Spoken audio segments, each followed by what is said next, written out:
You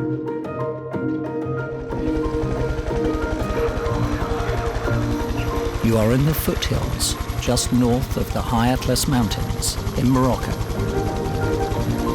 This arid landscape is host to the drill rig TE7.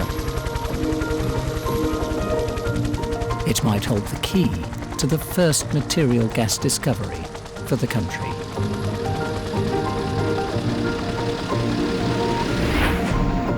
TE7 has been drilled down and then sideways for 700 meters along the lower Taghi Reservoir. Multiple completions increase the area of contact, and reservoir stimulation maximizes the flow rate of the gas. With this stimulation, the well has achieved a gas flow rate towards the end of the cleanup process of 32 million standard cubic feet of gas per day.